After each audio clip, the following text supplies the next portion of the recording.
Like, have you had that conversation with yourself lately? Like, what do I need to feel well? When people ask me about friendships and relationships and marriages and stuff, I say to them, have you told those people what makes you feel valued?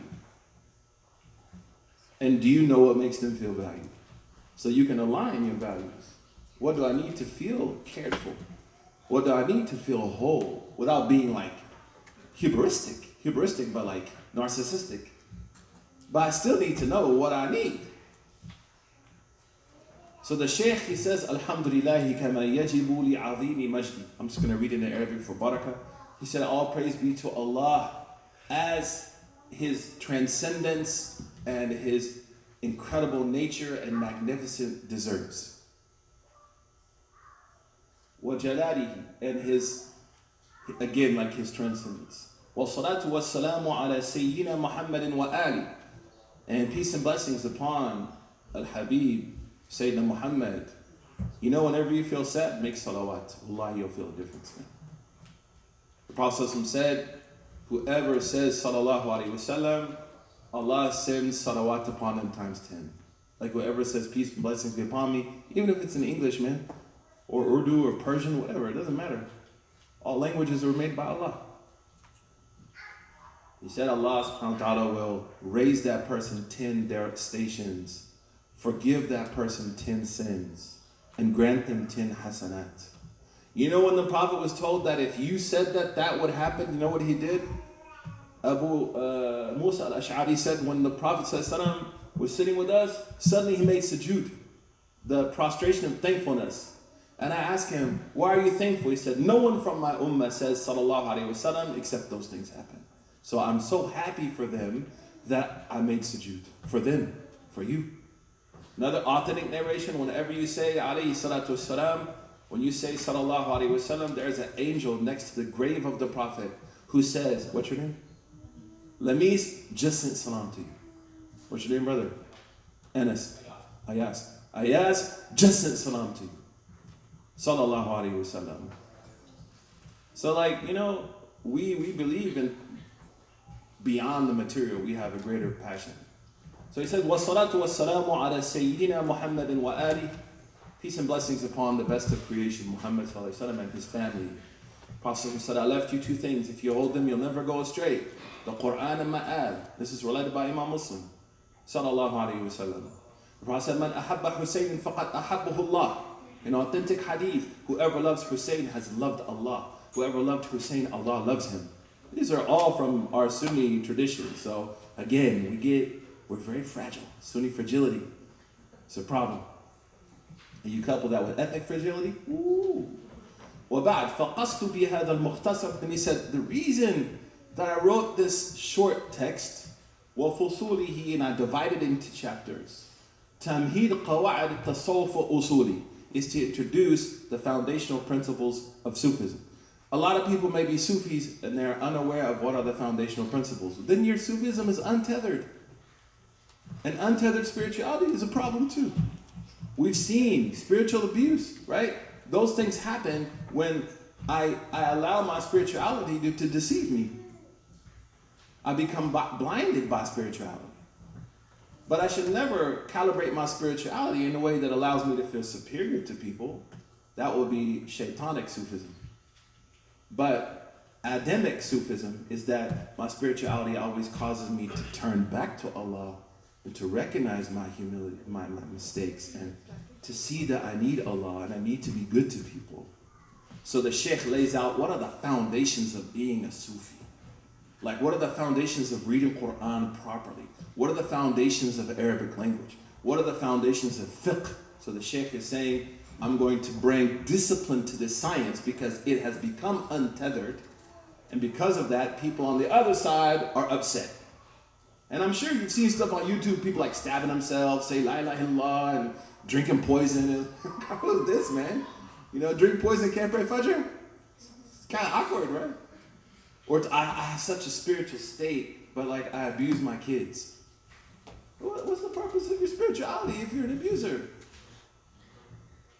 So he's saying, Qawa'id Tasawuf wa usulihi. I'm going to lay out what are the foundations of Tasawuf and its principles. Can you go back up, please?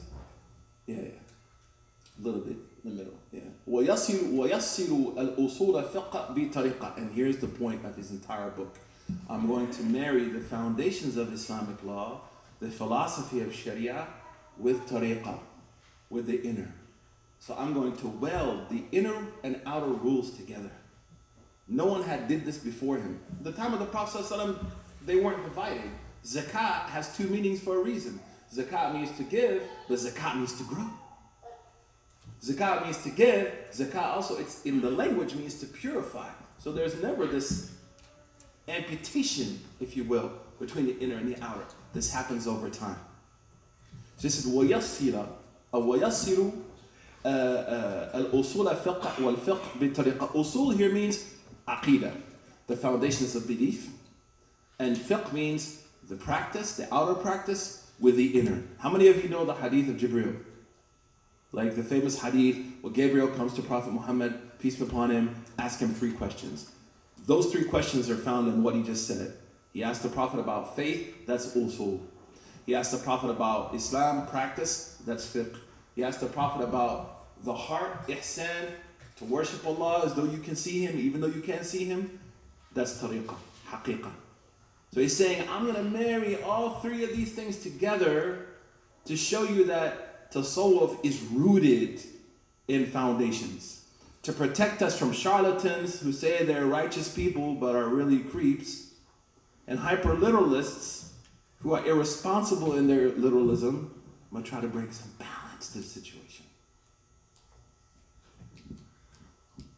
وَعَلَى اللَّهِ أَعْتَمِدُ فِي تَيْسِيرِ مَا أَرَدْتُ. So it's upon Allah that I trust and hope He will facilitate this for me.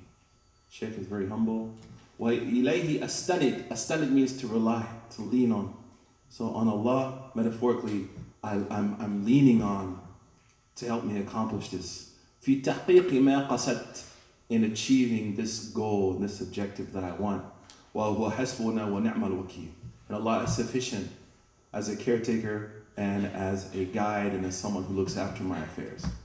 We're going to take a 10-minute break. When we come back, we're going to start the first qa'idah, the first rule. And this rule is the foundation of all things. And what he's going to ask you to think about, and what I want you to think about during the break is wellness. What does wellness mean to you? So inshallah, we'll take a short break and be back, inshallah. Let's think about wellness. Like, I want you to kind of close your eyes for a minute and just look into yourself and think about what you need to feel well. These are powerful conversations. We don't talk to ourselves enough. So just take like a minute or so and just think about, and these things can change. These aren't perennial. Sometimes I need pizza to feel well. You know what I mean? But try to think about what is intrinsic to your wellness.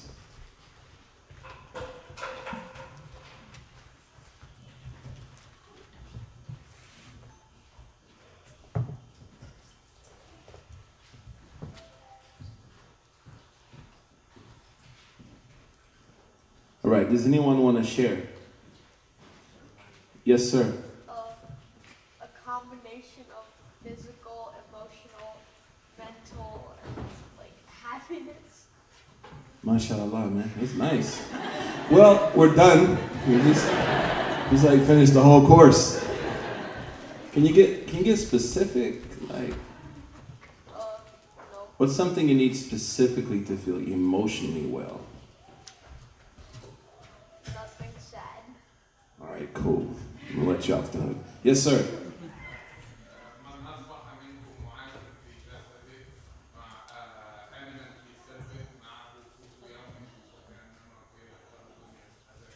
Maybe you can translate for everybody. That's what they need to feel well.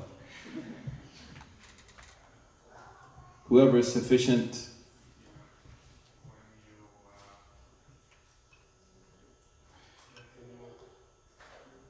I'm going to let you think about it, and I'll get back to you. Yes, ma'am. Feeling anchored. What does that mean, though?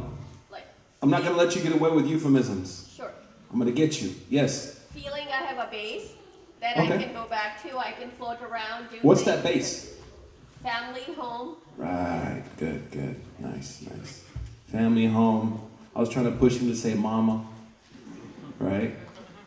But yeah, we personality in Greek means a mask.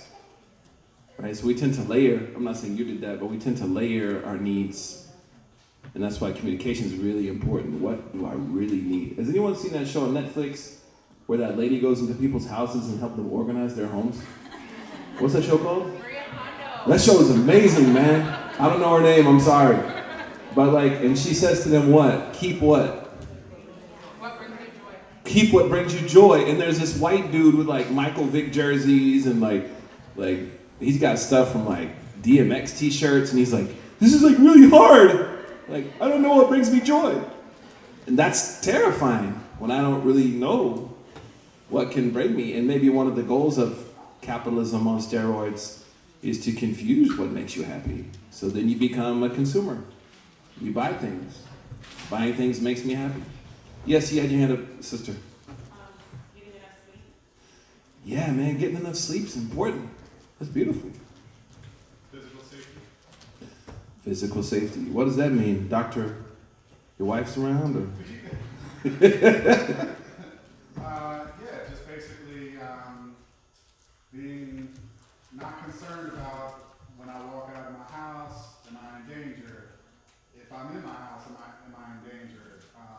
If you have those types of feelings, you're always going to be not concerned about, growing and developing yourself. You're going to be worried about, I don't want to be harmed. Right. Yes, sir. Okay, here we go. Go to It's Google Translate, dude. the Prophet Muhammad, peace be upon him, said, whosoever begins a day feeling family security and good health and possessing provision for his day is as though he possessed the whole world. Yeah, that's beautiful. Anyone else? Yes? Anxiety. How many people struggle with anxiety, man? Ibn Hazm said the whole entire goal of life is to reduce anxiety. After worship and everything is people are constantly motivated for security, right? To achieve a lack of anxiety. I didn't realize how powerful anxiety was till I lost my mother. And then I didn't realize how powerful it was till I started working in a university. I don't mean to insult students, but I had a student who her anxiety, she couldn't come to class. I thought she was lying because I know back in the days I would have been yeah, I'm sick, I can't make it. But really was overcome with, I would say, unrealistic senses of fear about stuff, just didn't exist. And having to walk her through that. She couldn't come to class. It debilitates people. MashaAllah. What do you need not to feel anxious?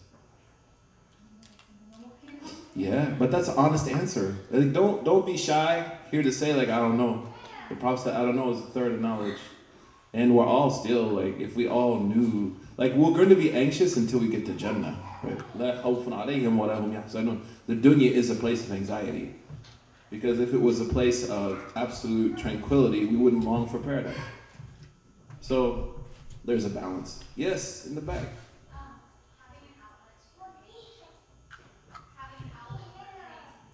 For what? Yeah, creativity.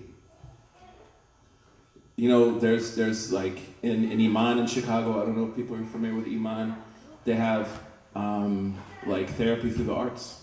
We took a group of students last year to Iman and they did pottery and there were people beating up the clay, man. And they were good, take out that anxiety.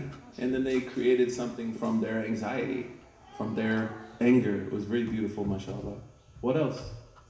Yes, sir, in the back.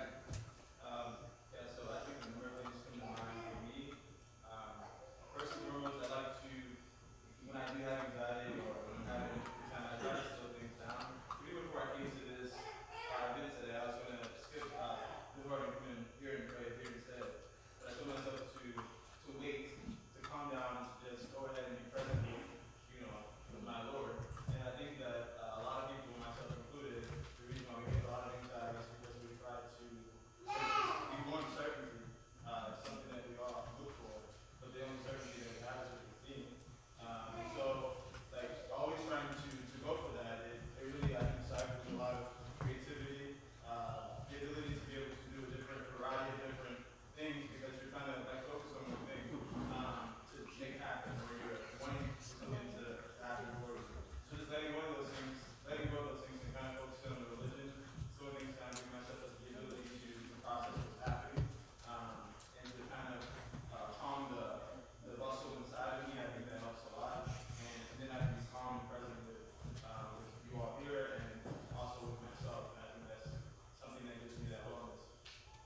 Brother Rafiq, thank you. So let's start now. The Sheikh is going to talk about wellness.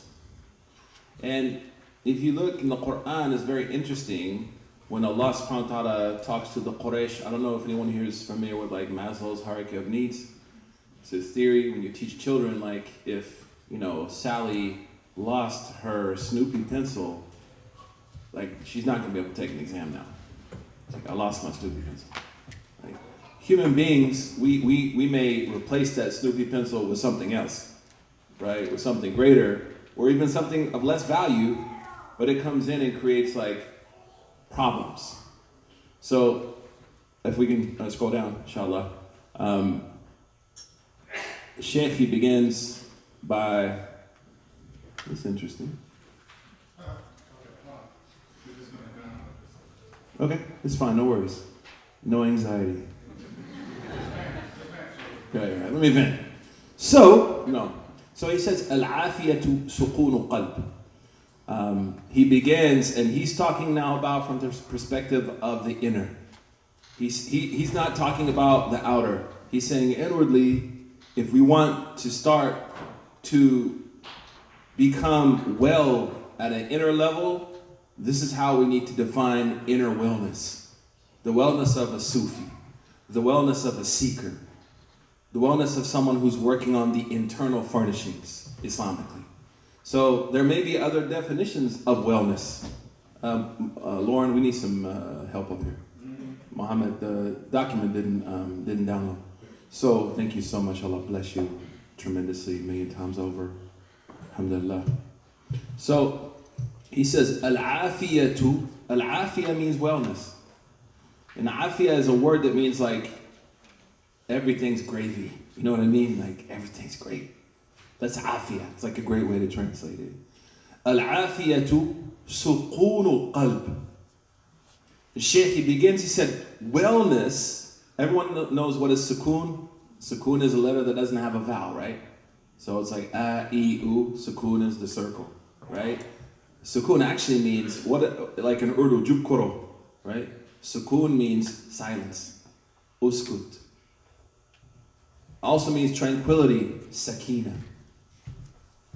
So the Sheikh is saying that afiyah is that your heart is in a state of sukoon. It's sakin, meaning you're not being pushed and pulled in 1,000 different ways. You found some kind of tranquility. You found silence in your heart. What it means here is as a metaphor that the world around you and the things around you are not so loud that they're careening into your soul and taking away from who you really are. His language, the guy is mashallah, man. So he says, Al-afiyah and the Sufiya, sukunu qalb, is that tranquility, that healthy silence of the heart. An al-ittirab. Ittirab in that looks like when I don't wear my glasses. It's probably why I can see it. Actually, I can see it right now. May Allah bless you, man. Thank you. I really love you guys, man. I appreciate you both. So if we can scroll on down.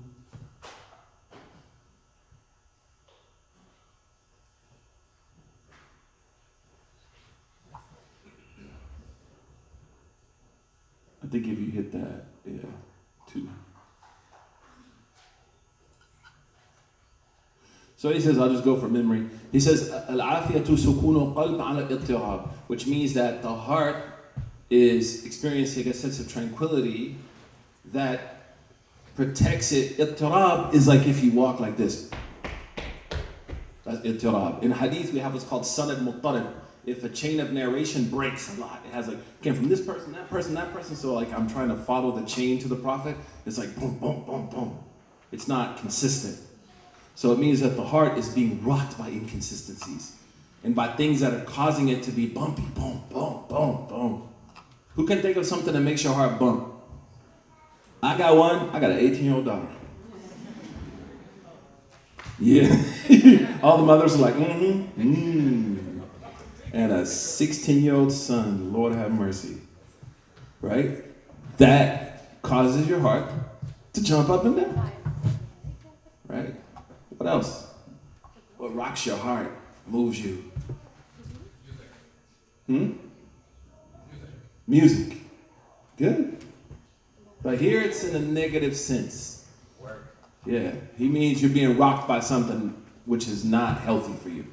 Work, definitely. Yeah, man, family instability. Politics. Weather. I'm Oklahoma, man. I remember tornadoes as a kid, man. That would rock you, right?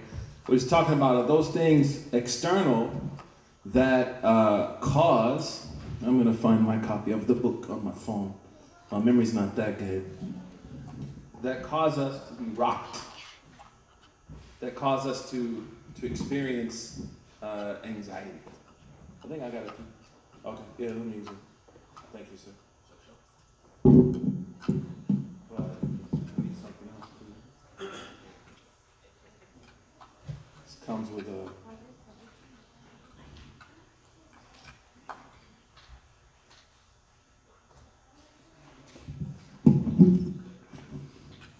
Yeah, as you get older, things change. Can't see.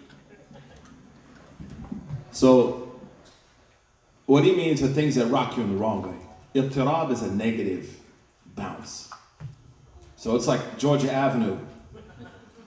So there's Georgia Avenue on your heart, and it's rocking you. So family, those things that move us. So he said, al-afiyah is sukoon al-qalb. But he also, there's something inferred here. It doesn't necessarily mean things that legitimately should rock us. Like our kids kind of should rock us, right? Our family, they have that right. What he means are, how many likes do I have today? So what he's getting at are things which aren't intrinsically there to rock you. Superficiality. Because if I'm rocked out of concern for my child, that's worship. If I'm politically motivated about a 7-year-old child that gets shot and killed, and that moves me, that's a good thing. It shouldn't consume me, but it can inspire me. But if I'm worried because,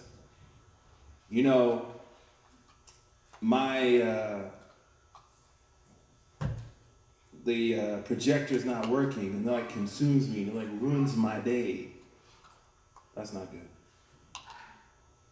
Or like I couldn't find my dress shoes, so I had to wear like New Balances. Oh God, life's over. Like nobody even cares, dude. So what he means here is al-afiyatu sukun al-qalbi an al-ittirab. Ittirab ashya la qimata laha. Stuff that shouldn't rock you. Our kids should rock us. Right? The weather sometimes should rock us. So he says al-afiyatu, wellness, is the tranquility of the heart from disturbances. Meaning that in the face of those challenges, in the face of my heart resting on a metaphoric Georgia Avenue, I don't lose myself. That's wellness. I don't lose my values. I don't lose what intrinsically identifies me. I can think of something that had a major impact on me. Friends, man. Sometimes friends are enemies. Especially if they're trying to like push me or intimidate me to be something I'm not. That's iqtirab. And you'll notice that when the Sheikh talks about this kind of stuff, he uses really, really kind of universal language. Because everybody got their own drama. Everybody has their own problems. So he said, al-afiyatu, that's the wrong one. The other document. No, there's another document. Yeah, that's the wrong document. It's okay. It all happens. There's 1 and 2. That's 2. So keep that one open because we're going to use that one later. So he says, al-afiyatu sukunu qalbi an al-ittirabi. And then he says, وَقَدْ يَكُونُ ذَلِكَ, meaning tranquility could be due to a number of reasons. And here we see, this is a theme of this book, the attempt to constantly marry things, not to separate. So he said, وَقَدْ يَكُونُ ذَلِكَ بِسَبَبْ عَادِيٍّ أَوْ وَجْهِ شَرْعِيٍّ. That tranquility could come to your heart either due to like your habits. Like my man said, listen to music. Some people, they listen to Bach. It brings tranquility to their heart. Some people listen to Sammy Yusuf. It brings tranquility. Some people listen to Coltrane. I don't know. Some people do yoga. Some people go and throw a kettlebell around. Some people eat kale, right? Some people do keto. I don't know, right? But we all have our own thing that we like to do to achieve a sense of tranquility within the sphere of our life. Go on walks with your wife or husband. Play with your children, right? So he said, وَقَدْ يَكُونُ ذَلِكَ بِالسَّبَبِ. That tranquility could be experienced through things that you like to do in your daily life. Like the Prophet ﷺ said, I love perfume. Ibn Jawzi said the Prophet loves also sweet meat from Yemen. And he used to say, like, I love to wear the cotton from Yemen. Sallallahu Alaihi Wasallam. We should not think that being a spiritual person means to completely devoid ourselves of any physical blessings. Allah says, وَأَمَّا بِنِعْمَةِ رَبِّكَ فَحَدِّثْ. Like, celebrate blessing. And I worry sometimes, especially with younger Muslims, like they're taught, like, you shouldn't have swagger. Like, you shouldn't enjoy. But for many people, like my man Amir Suleiman, like spoken word is his passion. He finds pleasure and tranquility in that. And he said, أَوْ وَجْهٍ شَرْعِي. Or perhaps you find tranquility from your religious practices. And that's what I love about him. Usually, I've seen people say one of the most irresponsible things I've ever heard in my life is when a young woman, this is years ago, I was sitting in the audience, asked an imam, I'm going through depression, and he said, it's because your iman is weak. I was like, okay, let me cut you in the face, and if you bleed, it's because your iman is weak. Like, that's ridiculous. So what the Sheikh is saying is, and there's a subtle inference happening in this principle, and that is that you've got to find peace in two places. In this binary relationship, you got to find peace in dunya, you got to find peace in akhirah. You got to find peace in spirituality, and you got to find peace in the material. So instead of divorcing my material responsibilities and my desires for, my desires to achieve, mashallah. And Allah bless you guys, man. Thank you so much. And my desires to achieve, I need to try to weld the dunya with the akhirah, not separate them. Why do you think, for example, Ibn Taymiyyah says, if you want to be in paradise, then you should live paradise. Like, you should feel paradise in dunya. Before paradise comes, you should have felt it. Meaning, like, you should find a happiness in Allah's blessings, man. But not to the point that it becomes an unhealthy attachment. We're going to talk about that later. So the Shaykh, he says, Al-afiyatu sukunu qalb. Wellness is that state of the heart where I'm good, man. I'm good. It's not easy. An al-ittirab, from the things that shake it and move it. وَقَدْ يَكُونُ ذَلِكَ السُّكُونُ. Meaning that tranquility could be due to something that you find tranquility in doing in your daily life. Or it could be something found in the liturgy and practices of worship that Allah has commanded you. Man, it's so freaking relieving to hear that.